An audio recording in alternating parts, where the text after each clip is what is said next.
Welcome into today's edition of Just the Truth. Glad to have you join me in the PhD Weight Loss and Nutrition Studio. To lose weight for the last time, visit myphdweightloss.com.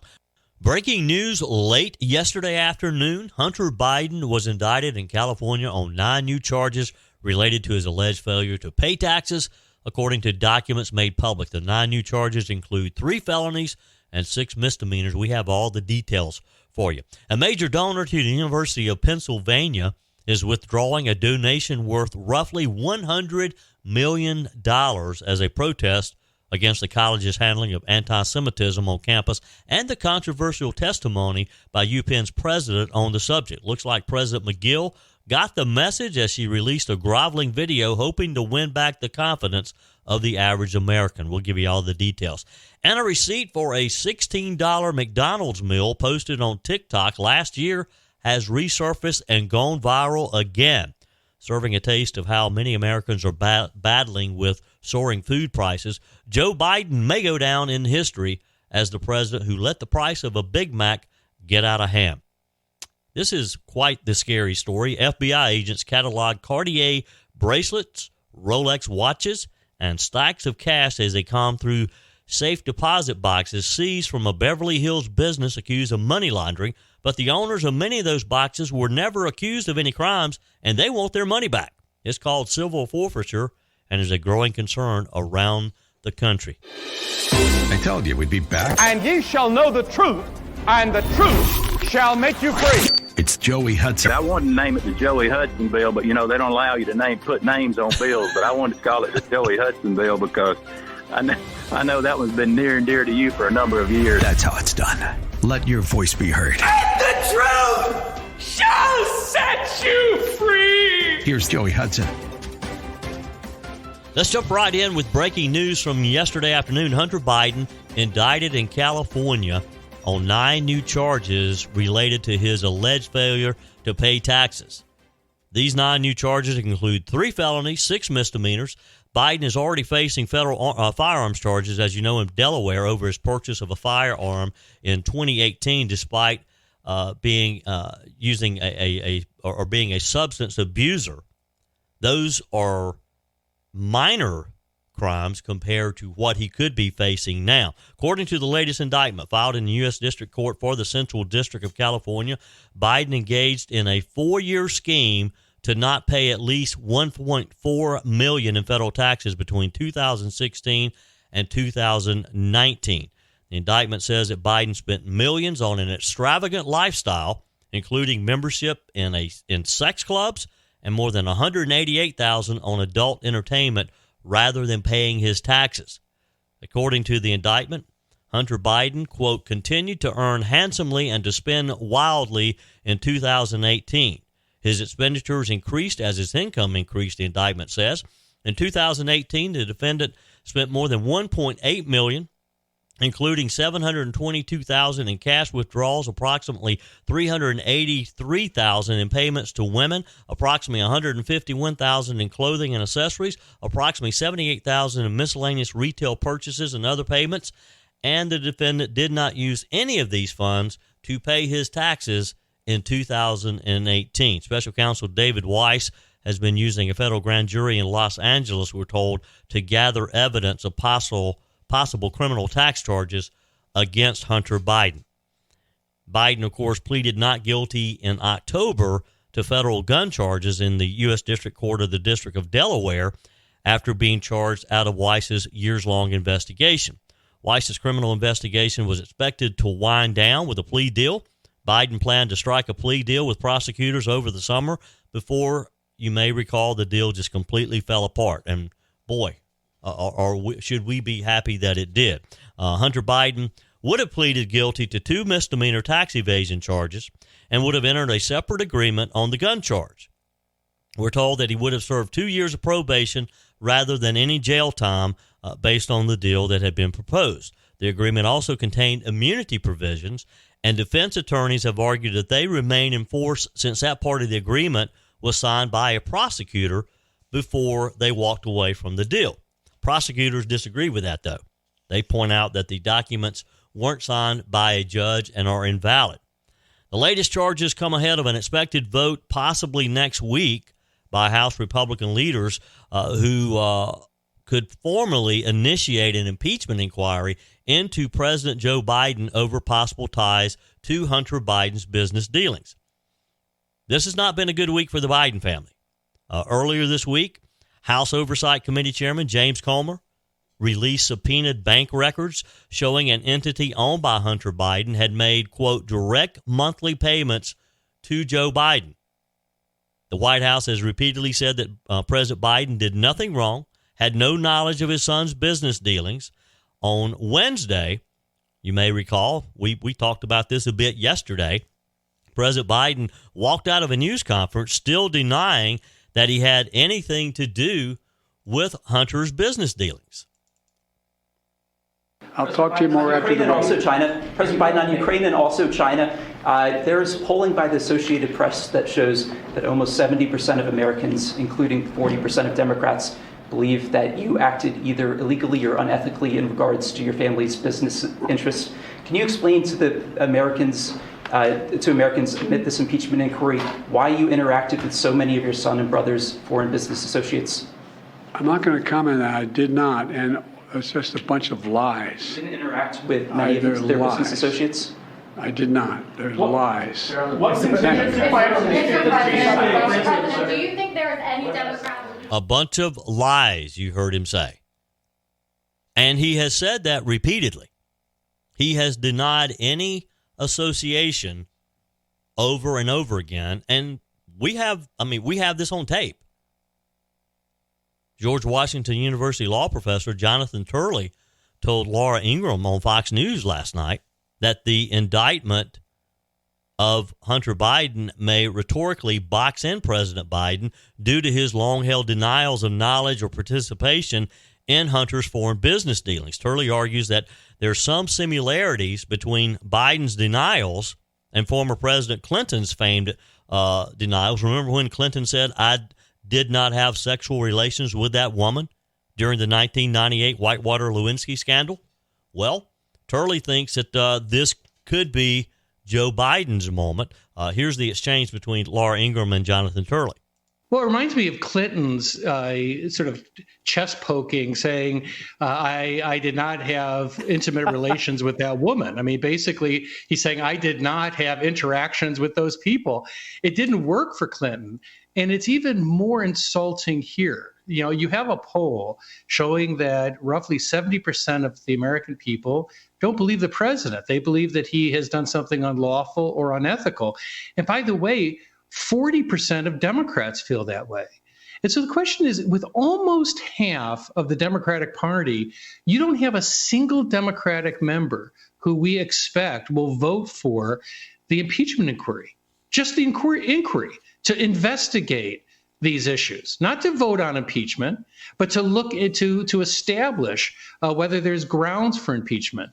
They very likely will not have a single Democrat, even though a large proportion of their party believes that there was something corrupt here. But what the president is facing is a trap of his own making. He ran for office, promising, assuring the American people that he had no knowledge of these transactions, of these dealings. That has been directly contradicted. Hunter Biden himself contradicted his father on that. But you have Hunter's close associate saying that that's absolute nonsense, that of course he knew. But can the president now admit that? Clearly he doesn't think he can. So he's in this sort of frozen in amber with a story that he cannot possibly maintain. This is, I think, finally, Joe Biden is going to have to take responsibility for his actions. Maybe things are about to change. And maybe the Bidens are finally going to get what they're due.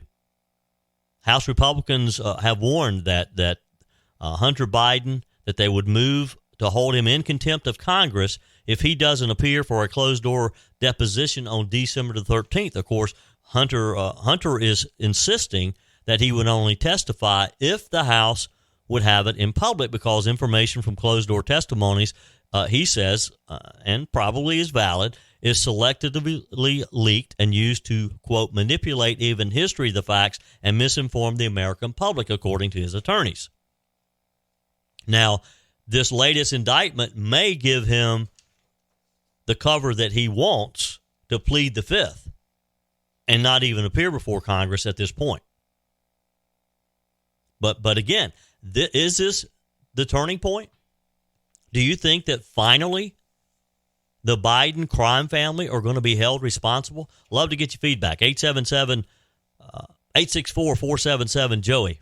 864-477-5639 is how you can comment on the Truth text line. You can leave a quick voice message, and you can, of course, email me, joey@joeyhudson.com. Do you believe that finally the Justice Department and Special Counsel Weiss is going to hold Hunter Biden responsible? Now, if I'm not mistaken, some of these taxes that the indictment is saying he did not pay, some of that was, remember the story of his sugar brother, this millionaire from California?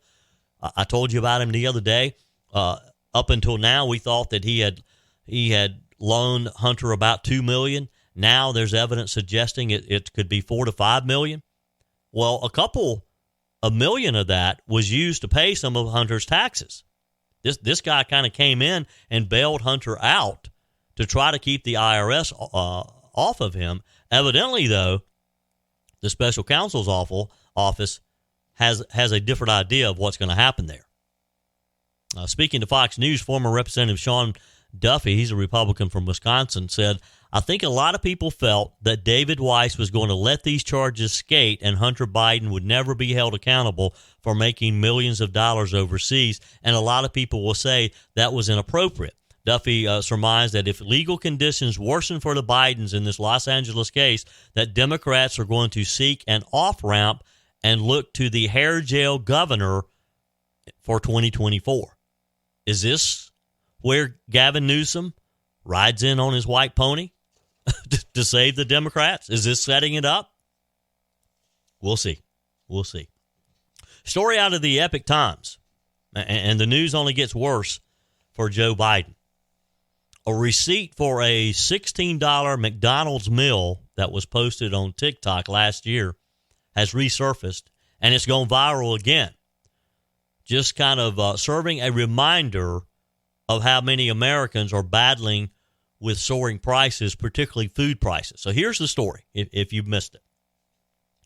What started as a simple TikTok video has now become a symbol of economic anxiety, with some tying the pricey burger to what they see as President Joe Biden's poor economic management. Bidenomics is not really working as well as Joe Biden wants you to think it is. There's been a boom of similar videos on TikTok as inflation remains a hot topic among Americans, especially millennials and Generation Zers. Meanwhile, some media outlets contend that such videos could be fostering negative perceptions of both the economy and the Biden administration, potentially fueling exaggerated pessimism that could pose a real challenge to Joe Biden's reelection bid. It all started on December 20th of 2022, almost a year ago, when a man named Topher Olive went to his local McDonald's in Post Falls, Idaho. He ordered a smoky BLT double quarter pounder, I don't even know what that is, with fries and a Sprite, and to his shock, the receipt showed a total of $16.10. He said in the TikTok video, as he shared the receipt, "I get there's a labor shortage, I get there's wage increases, and a number of other things, but $16? $16 for a burger, a large fry, and a drink is just crazy," he said.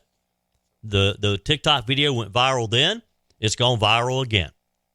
It's worth noting that the menu item now, this is according to the Epic Times, this article, that it was a limited time offer at McDonald's featuring a freshly prepared quarter-pound beef patty, which the video didn't particularly address that issue. And sometimes these limited offers can be a little higher in price. But still, $16 for a meal at McDonald's. So shortly after Mr. Olive shared the video, the post attracted more than 125,000 views. In early November of this year, 11 months later, the post regained traction after the release of a McDonald's earnings report, which exceeded Wall Street's expectations. Of course it does. Of course their profits are larger with the prices. And, you know, this has been my point all along with inflation. Things that go up very rarely come back down. So as we experienced high gas prices, as we experienced high prices at the grocery store, a lot of that attributed to gas prices. Because remember, truckers were having to charge more to get the product from point A to point B because of diesel prices. All these things went up. I don't think they ever come back down. I think we're at a new normal here. So you got McDonald's attributing the third quarter revenue growth to, quote, strategic menu price increases.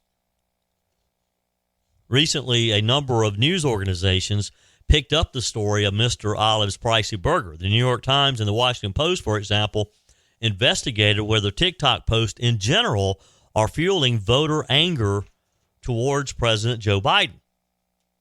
Some media has portrayed the recent viral video as an overblown example of the country's economic woes. They contend that while novelty burgers like the limited edition Smoky BLT, I can't even say it fast, Smoky BLT double quarter pounder, are expensive, and other items such as the Big Mac haven't seen as big of a price increase, but they have gone up. Get this, and I'm not a big customer of McDonald's. Not that I don't like McDonald's. It doesn't fall into my PhD program. I can't go to McDonald's and eat burgers and fries and maintain my weight loss from PhD. So back to the price. The average cost of a Big Mac in the United States is $5.58 this year, up 70 cents from the $4.89 that it was before President Joe Biden took office. This is according to the Economist magazine's Big Mac Index. I didn't even know there was such a thing, the Big Mac Index. But that's important, though. That's still quite the price jump, that a burger has gone up 70 cents since Joe Biden assumed the Oval Office. And believe me, you don't want to be the president that a price hike on the Big Mac happened on your watch. That's a disaster. As simple as it seems, that can prove to be a deciding factor in next year's presidential election. It's the economy, stupid. People vote with their pocketbooks. People vote based on their individual circumstances. And you got a family out there, you got a young family that depends on fast food,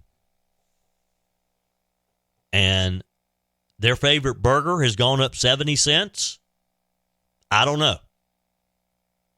So back to the studies that the Washington Post did on these viral videos, and the fact that there's a question that it's posing a challenge to Joe Biden, which is dealing with the public discontent about the economy despite encouraging signs in recent months. I mean, you know, if you look at the numbers, lower inflation rates, we have seen lower inflation rates. We have seen a little better than expected economic growth, but still Americans overall are hurting. And again, inflation, yes, if you look at the number, inflation has decreased, but we're still not back to where we were. And again, I don't know that we ever get there. Social media posts don't always reflect the facts, too, though. We know that. You can't always believe everything that you see on Facebook or on Twitter or in a YouTube video. They can exaggerate people's situations, but they still can influence people's perceptions of the economy. Karen Holt is a political science professor at Virginia Tech. And she says that it can still be a factor in Joe Biden's reelection campaign. What's unclear, however, is the number of individuals who watch these videos and whether the videos can influence how they vote, she said. Ms. Holt believes that viral videos can be overstated in terms of their likely impact on the upcoming election. The Epoch Times reached out to the White House. They, of course, did not have a comment. Mackenzie is a registered nurse and is among the millions of Americans who are trying to make ends meet. The Epoch Times reports that in a recent TikTok video, Mackenzie detailed her family's financial struggles. She said, "We just got paid this past Friday. We paid the mortgage. We bought some groceries, put some gas in the car. Guys, it's Tuesday." Then she broke down and started crying on the camera, explaining that they only had $300 to last until the next week. She said, "I don't know what to do. I'm so stressed out. This isn't how it's supposed to be," she said. Her video went viral as well, attracting 1.6 million views and more than 20,000 comments on TikTok. And like Mackenzie, many influencers are turning to TikTok to voice their frustration about the economy. You see hashtags such as hashtag silent depression is very popular on some of these social media platforms. Some posts have gone on as far as to draw parallels between the year 2023 and the Great Depression in the United States. Now, most of these kids who are posting on these sites have no idea about the Great Depression, other than what they have potentially read in class, and probably not a whole lot. They just know that it was a bad period of time. The White House is concerned that the viral videos may overshadow the president's upbeat Bidenomics message, according to media reports. You think? Of course. I mean, nobody believes his Bidenomics message anyway. You have some of these young kids seeing these videos about a Big Mac being up over 70 cents. That's enough to sink the ship, the Biden ship. The Epoch Times writes, early this year, the Biden administration announced that it was conducting a national security review of the Chinese-owned TikTok and banned the app from U.S. government devices. Well, maybe that's Biden's way of trying to silence some. Now, I'm not a big TikTok fan. In fact, I don't even have a TikTok account. Never have. Never have posted a TikTok video. But I do know that it's popular among the younger generations. I do also know that it could potentially be a real problem, as the Chinese are monitoring everything that goes on there. So President Biden's reelection campaign, even though they have been critical and they have questioned TikTok, his reelection campaign is actually working with TikTok content creators to try to bolster a positive narrative about the economy. So he's critical, or the White House is critical, of some of these TikTok videos, like the $16 McDonald's burger, but yet they are working with some of these TikTok influencers to try to convince the younger generation that Joe Biden is not the boogeyman. It's not working, though. Poll after poll shows that the 46th president is struggling to win over U.S. voters with his economic agenda, because nobody can really feel that. Nobody feels that our economy is doing better. President Biden's job approval rating has reached an all-time low since he took office. I mean, basically, and I haven't compared all of the data, but I would bet that if you look, Joe Biden is probably the first president that started declining the month after he was sworn in and has been on a steady decline ever since. Typically, you have ups and downs. Biden has pretty much gone down every month since he took office. According to the most recent NBC News poll, there's only 40% of registered voters who approve of his performance. Only 31% of voters ages 18 to 34 expressed approval of Biden's job performance. That's a decline from 46% in September. That's a pretty quick decline in that length of time. Recent polls have also indicated that in a hypothetical general election matchup, that former President Donald Trump holds a lead over Joe Biden. Several surveys reveal that voters have greater trust in President Trump than in President Biden when it comes to economic problems, because the economy was good when Trump was in the Oval Office. It's just that simple. According to Merrill Matthews, a resident scholar at the Institute for Policy Innovation, which is one of these like public policy think tanks, the public is still in a very sour mood, he said. Inflation has taken a significant toll on most Americans, particularly those with lower incomes, impacting essentials like food, gasoline, and housing costs. And on top of that, rising interest rates have made it difficult for them to secure affordable home loans. Mr. Matthews told the Epoch Times, all of those things are striking people very negatively. Despite overall economic improvement in some areas, these individual struggles are strongly influencing people's perceptions, highlighting the disconnect between macroeconomic data and personal financial situations. They're just not matching up. People are looking at the nightly news and they're hearing the talking head say, well, inflation's down a little, gas prices are down a little, but they're not experiencing it personally. The rate of inflation, yes, it has slowed a bit in recent months, which Joe Biden's very proud of.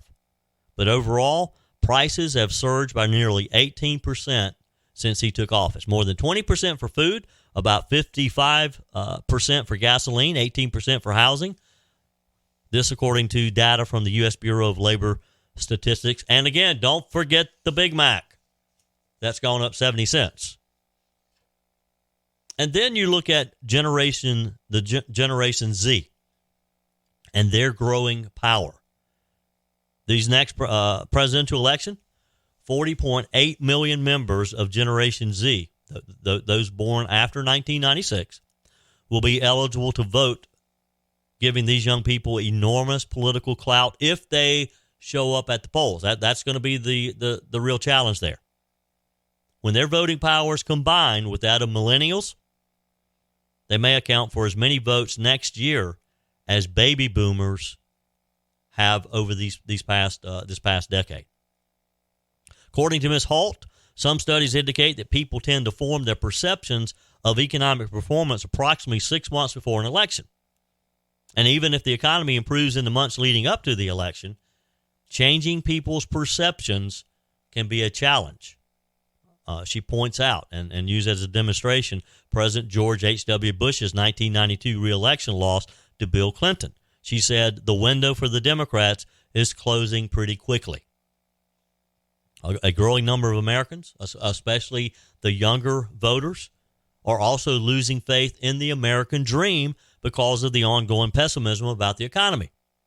According to a recent Wall Street Journal NORC survey, belief in the American dream, which holds that hard work can lead to prosperity regardless of your background, it's dropped significantly among Americans. Only 36% of respondents in the survey still believe in the American dream.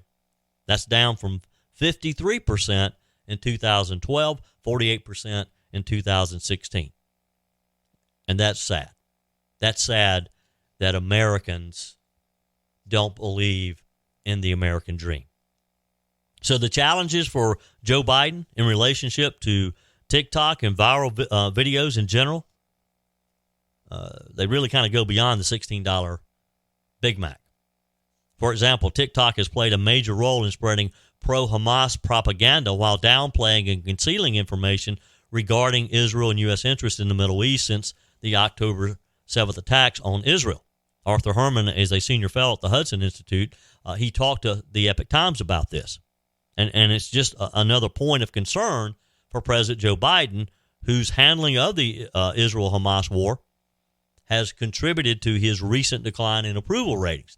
The recent NBC poll showed that a substantial 70% of respondents in that age group of 18 to 34 disapprove of President Biden's handling of the Hamas-Israel conflict. Now, these young kids, they just don't have an appreciation for our relationship with Israel. Both the Trump administration and the current administration have considered banning TikTok. Some states have tried to. There was a recent court case. Which state was that? I forget. Just in the last couple of weeks, one state, was it Montana? One state had actually banned TikTok. A federal court came in and has interceded and has lifted that ban until it can make its way through the courts. There's roughly 100 million monthly active users of TikTok. It's the most popular mobile app in the country, primarily among this younger voting demographic. The core issue that's driving the backlash against TikTok among government officials primarily is the fact that its Chinese owner, ByteDance, has access to extensive data on you and me, on millions of Americans, even if we don't use TikTok. TikTok gathers a substantial amount of personal information from those who do use it. And this raises concerns that the Chinese government might compel the app's owner to share the data on the U.S. users. TikTok's algorithm is known to be very sophisticated. This Mr. Herman argues that the Chinese-owned app can control users in a very subtle way and engage in brainwashing of these younger adults particularly. He told the Epoch Times it can influence and manipulate American users, particularly young people, in ways that are beneficial to China's national interest, but can also be used to undermine our national interest, he said. This is a company that moves at the direction of the Chinese Communist Party. And this is why a lot of government officials have talked about banning TikTok. Elections in 2024, the Epoch Times writes, are making the situation more complicated because political candidates, mostly Democrats, but some Republicans, are using TikTok as a tool to reach those younger voters. It's becoming increasingly difficult for Congress to ban TikTok, Herman said, because candidates are using it in their political arsenal. He said, quote, there's an increasing unwillingness on the part of the Biden administration to take any kind of step that could cause a flare-up or more friction in its relations with China, especially as it looks ahead to the 2024 election. Your thoughts on that? Do you let your kids use TikTok? Do you use TikTok? 864-477-JOEY, 864-477-5639. Love to get your comments on that. You can leave me a quick voice message as well. Emails are welcome to joey@joeyhudson.com. So this is a scary story. It's one that we have addressed some in the past.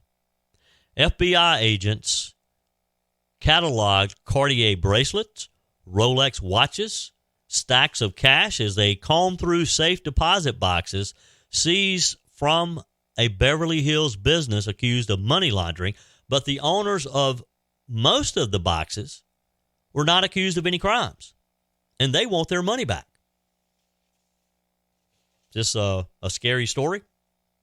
Let me tell you about PhD weight loss and nutrition. Let me take just a minute here.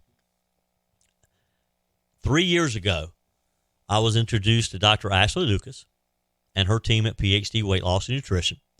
I wanted to lose a little weight. I wanted to get healthy.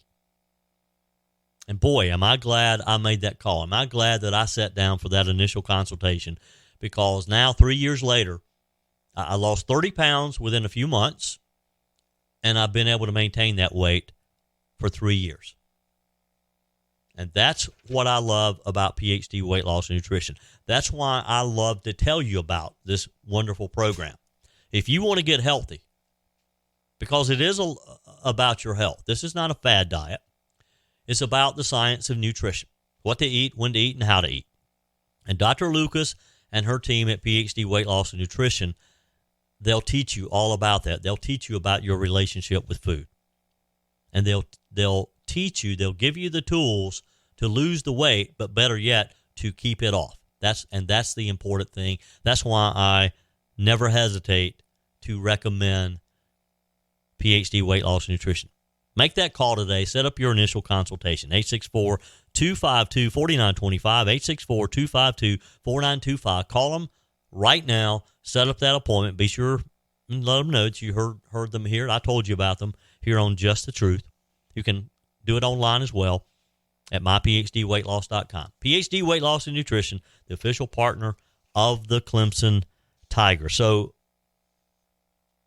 after hearing arguments from both sides yesterday, a panel of judges from the Ninth Circuit Court of Appeals will decide whether the sweeping raid of these customers' safe deposit boxes violated their Fourth Amendment rights. Now, think about this for a minute. You probably have a safe deposit box. Many of us do. Most of the time, it's at a bank. Sometimes it may be at a private company. But think about that you had your will, your private documents. Maybe you keep a little cash there. Maybe you keep some jewelry in there. And because someone else or even the bank or institute where you have it is being investigated, the FBI comes in and just confiscates all of them. And that's what happened here. The Institute for Justice senior attorney Rob Johnson said that he felt extremely optimistic about the panel's forthcoming decision that maybe these people will get their money back, but it should have never been taken from them to begin with. This happened back in March of 2021. He said, I think the public sees this and recognizes that this is just a total abuse of people's constitutional rights. So here's what happened.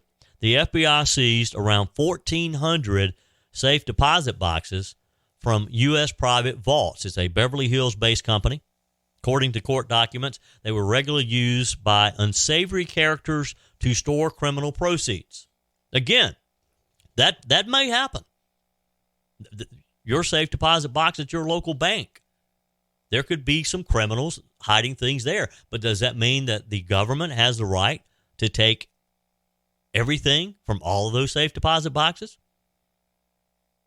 Agents took about $86 million in cash from the boxes, as well as a collection of jewelry, gold bars, coins, silver, and other valuables. This was, again, March of 2021. In May of that year, the FBI commenced administrative forfeiture proceedings against an unspecified number of boxes, according to the court documents. Now, civil asset forfeiture is the process through which the government seizes money or other property believed to be linked to a crime without ever charging the owner. It's been a real issue. We've talked about it a number of times. U.S. private vaults eventually pleaded guilty to money laundering, but as of October, the U.S. Attorney's Office said it had not filed any other criminal charges. A spokesperson declined to comment on the case when asked about this latest court proceeding. Several of the safe deposit box renters who haven't been charged has filed a class action lawsuit accusing the government of violating their Fourth Amendment protection from unreasonable search and seizure and their Fifth Amendment protection of having private property taken without compensation. Yesterday, attorneys from the Institute of Justice argued that the FBI broke open hundreds of safe deposit boxes and then it tried to civilly forfeit everything in those boxes worth over $5,000. And they said that they did this after a raid that they didn't have probable cause to have conducted anyway. Johnson argued the search had an objective function to uncover evidence of crimes. IJ wants the appeals court to definitively state that the FBI violated the individual's rights and to force the federal government to destroy copies that it made of customers' private documents, including medical records, wills, and trusts, while agents were searching these boxes. Now, this appeal comes after a lower court sided with the FBI last year.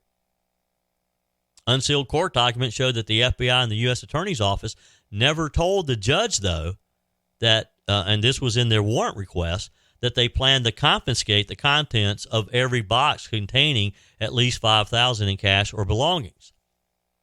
The warrant, according to documents, only authorized agents to seize business computers, money counters, and surveillance equipment. The judge also allowed them to seize safety deposit boxes and keys, but specifically wrote that the agent should only, quote, inspect the contents of the boxes in an effort to identify their owners so that they can claim their property, and that the warrant does not authorize a criminal search or seizure of the contents of the safety deposit box, but the FBI had done it anyway. The attorneys for the plaintiffs showed the government had a dual motive in inventorying the contents of each deposit box. Agents did not exceed the bounds of the warrant, federal judge Gary Klausner ruled recently. But any reasonable judge, Klausner wrote, would have inferred that the inventory could lead to the potential discovery of criminal proceeds. I mean, it was kind of a witch hunt. During yesterday's court appearance, Victor Rogers argued on behalf of the government that the FBI went above and beyond to reunite customers with their property by posting a notice on the window of this establishment saying all they had to do was contact the FBI.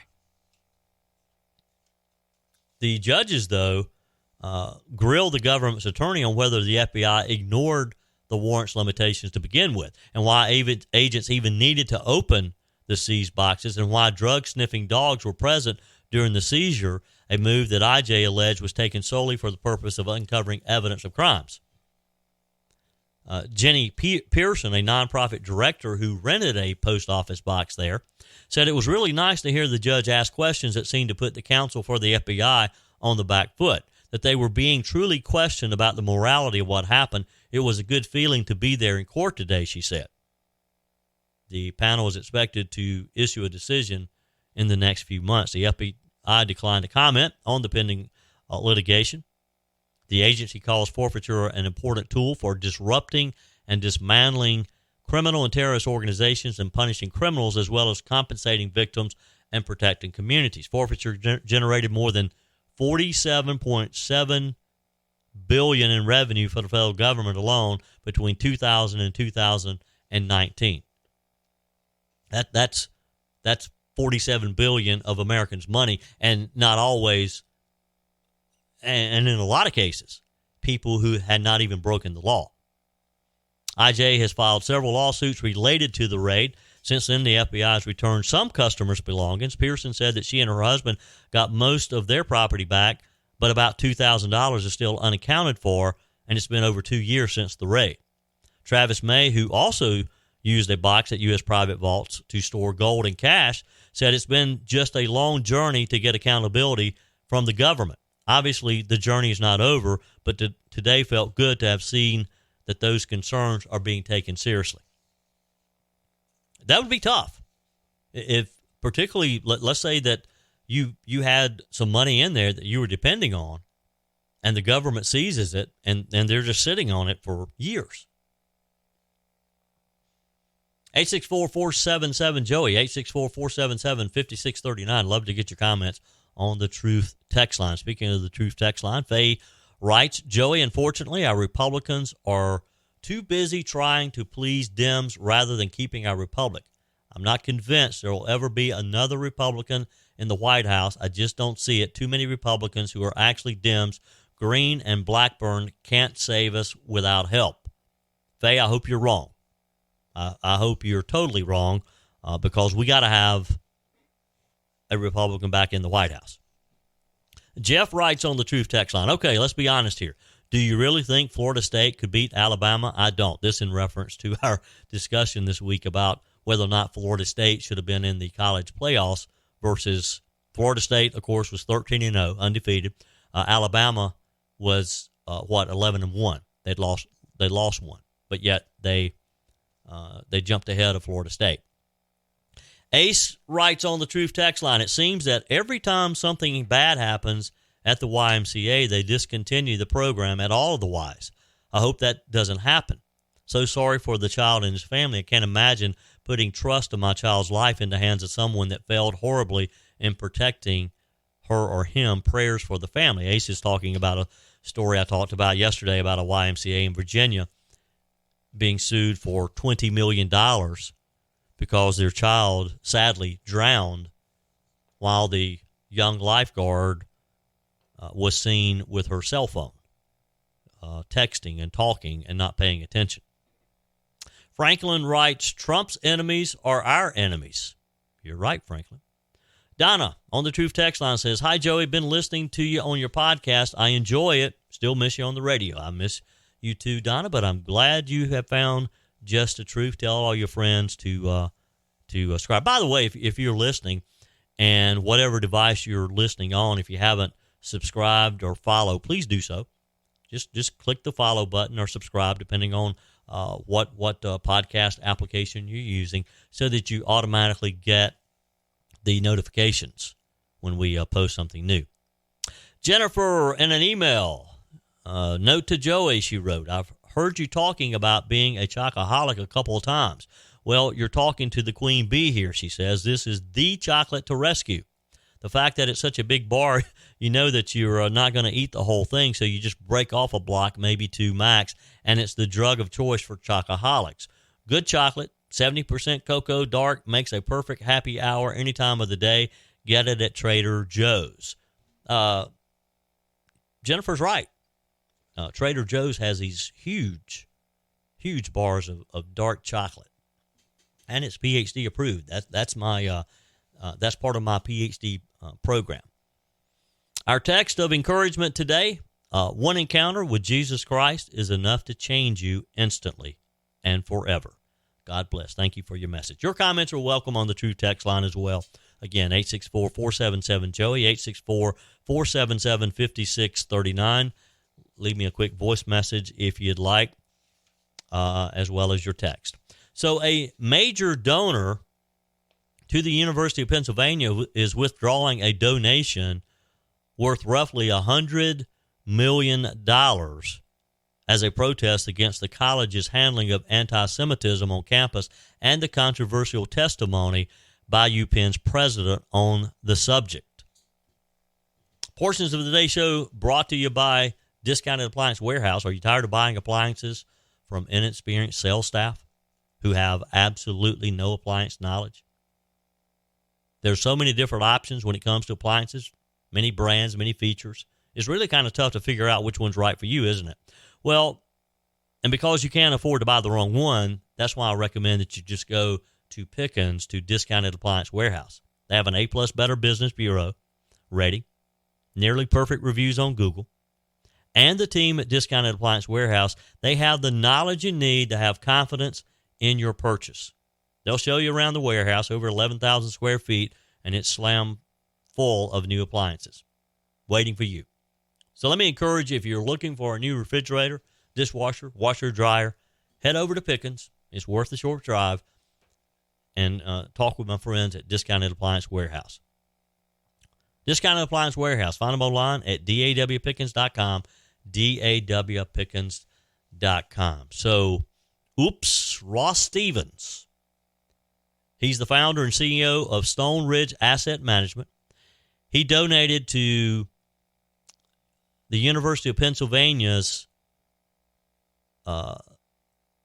this was in 2017, he donated a gift that consisted of partnership units in his firm, which are now valued at about $100 million. It was intended to help the university establish a financial innovation center. Attorneys for Mr. Stevens sent the university a letter indicating that the school had violated Stone Ridge's limited partnership agreement through its failure to adhere to anti-discrimination and anti-harassment rules. The news was first reported by Axios. The letter said that Stevens and Stone Ridge are appalled by the university's stance on anti-Semitism on campus. It added that Penn's permissive approach to hate speech, calling for violence against Jews, and laissez-faire attitude toward harassment and discrimination against Jewish students would violate any policies of rules that prohibit harassment and discrimination based on religion, including those of Stone Ridge. It also took issue with UPenn's president, Liz McGill's testimony before the House Education and Workforce Committee this week, in which she said that whether anti-Semitic chants and calls for the genocide of Jewish people are prohibited speech on campus are context dependent and would violate Penn's rules against bullying and harassment if it was directed, pervasive, and severe. The letter from Stevens and Stone Ridge noted that McGill's testimony and her subsequent clarification posted on social media seemingly conceded that such anti-Semitic rhetoric would in fact violate Penn's rules as harassment and discrimination. The letter said President McGill's December 6th post on X admitted as much when she belatedly acknowledged only after her congressional testimony went viral and demands for her termination amplified that calls for genocide of Jewish people constitute harassment and discrimination. I mean, she's just one of these presidents of universities who's allowed these students to just go crazy on campus, all in the name of free speech. In response to the backlash, Ms. McGill posted a video Wednesday of this week in which she said that her testimony during the hearing was focused on university policies and the constitutional protections of free speech, but that she wanted to be clear that a call for genocide of Jewish people is threatening, deeply so, she said. There was a moment during yesterday's congressional hearing on anti-Semitism when I was asked if a call for the genocide of Jewish people on our campus would violate our policies. In that moment, I was focused on our university's longstanding policies aligned with the U.S. Constitution, which say that speech alone is not punishable. I was not focused on, but I should have been, the irrefutable fact that a call for genocide of Jewish people is a call for some of the most terrible violence human beings can perpetrate. It's evil, plain and simple. I want to be clear. A call for genocide of Jewish people is threatening, deeply so. It is intentionally meant to terrify a people who have been subjected to pogroms and hatred for centuries and were the victims of mass genocide in the Holocaust. In my view, it would be harassment or intimidation. For decades, under multiple Penn presidents and consistent with most universities, Penn's policies have been guided by the Constitution and the law. In today's world, where we are seeing signs of hate proliferating across our campus and our world in a way not seen in years, these policies need to be clarified and evaluated.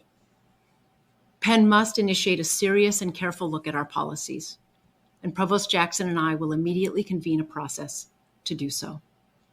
As president, I'm committed to a safe, secure, and supportive environment so all members of our community can thrive. We can and we will get this right. Thank you. Yep. She's all about getting it right now that $100 million just slipped through her fingers. Do you think Ms. McGill would have changed or would have had a change of attitude if the money had not been involved? Do you think she would have issued that statement and maybe backtracked a little if this donor had not called her out? 864-477-JOEY, 864-477-5639 is the Truth text line. Love to get your comments. One final thing today. Short-term rentals like Airbnb and Vrbo and all those back in the headlines. This time it's in Lexington County, which is in the Columbia, South Carolina area. Is this just another overreach of local government meddling in what people do with their property? The Post and Courier wrote the story about Lexington County Council. After months of back and forth, several drafts of new regulations, the county gave initial support for an ordinance in October that looks like it's probably going to be get final approval. The proposed new guidelines would require short-term rental owners, first of all, to obtain a county permit. I don't have a problem with that. I think it's an overreach. It's just, government wants to stick their hand in our pocket every chance they get. But I could probably live with that. What I really object to, though, is when they start telling you what you can do with your property. In this case, short-term rental properties would also need to have at least 2 parking spots. Couldn't have any street parking. Renters, and listen to this, renters would have to be at least 25 years old and stay a minimum of 3 nights. Now, how are you going to enforce this? If any of you have ever used Airbnb, how are you? What do you got to do? All right, send me your identification. So I can prove that you're 25 years old. And does this mean that parents couldn't bring their kids? Surely not. They also said that sewage system inspections would be required to obtain a permit. I have no idea what that has to do with it, but who knows? And only 2 people would be allowed to stay in each bedroom. These restrictions are aimed, they say, at preventing disruptive guests from staying in quiet neighborhoods and ensuring the environmental health of the Lake Murray area, county council members said while they were doing a workshop on the ordinance. Additionally, the latest draft of the regulations distinguishes between owner-occupied short-term rentals, where owners live on the property, and rentals where they do not live on site. Owner-occupied short-term rentals are permitted in all zoning districts, according to the new proposal, but non-owner-occupied short-term rentals are excluded from low-density residential development and recreational agricultural districts. Some opponents of the restrictions complain that requiring guests to be over 25 and stay a minimum of 3 nights will kill their business, especially for events like Gamecock football or weekends. Others, the biggest rub was the zoning limitations, they said. David Bergman is a resident and owner of short-term rental management company. He told the Post and Courier that he said, we can live with this, the proposed restrictions on rentals operations, but several parts of it badly impact his business, he said. Now some people have purchased properties just for Airbnb and short-term rentals. What do you do? Guess you just have to sell the property. Again, should local governments be able to restrict who you rent your property to and for how long you rent your property? Your comments are welcome on the Truth text line, 864-477-JOEY, 864-477-5639. That's it for today's edition of Just the Truth. Thanks for joining me in the PhD Weight Loss Nutrition Studio. To lose weight for the last time, visit myphdweightloss.com. By the way, if you haven't joined our mailing list, visit my website, joeyhudson.com. Click on the Connect with Joey button so that you can get our emails and get the most up-to-date news. Thanks for spending a few minutes of your day with me. Keep your comments coming via the Truth text line, 864-477-JOEY. Keep your emails coming to joey@joeyhudson.com. Have a great weekend. We're back on Monday. Until then, remember, folks, God's got this. He's still in control.